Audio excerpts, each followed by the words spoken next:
ఈ రోజు దగ్గర మీరు చూస్తే ధాన్యం సేకరిస్తున్నాం.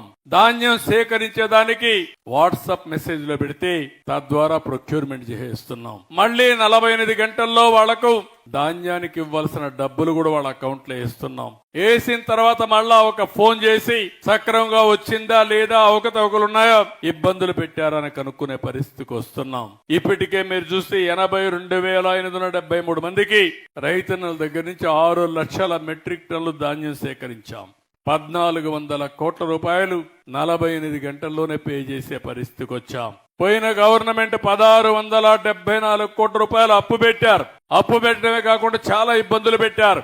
ఇప్పుడు ఎవ్వరికి ఇబ్బందులు లేకుండా చేసే కార్యక్రమానికి ముందుకు పోయాం. ఒకప్పుడు నేను ఈ రాయలసీమలో అనంతపురం జిల్లాలో మైక్రో ఇరిగేషన్ పెట్టాను.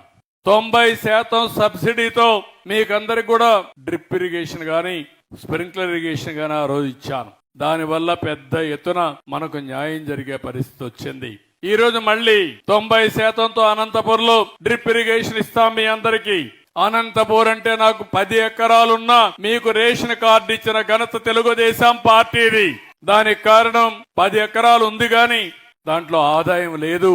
ఒకప్పుడు మీరు చూస్తే పంట వేస్తే చేతికి వచ్చేది కాదు. 10 సంవత్సరాలు వేరుశనగ వేస్తే 1 సంవత్సరం 2 సంవత్సరాలు వచ్చేది.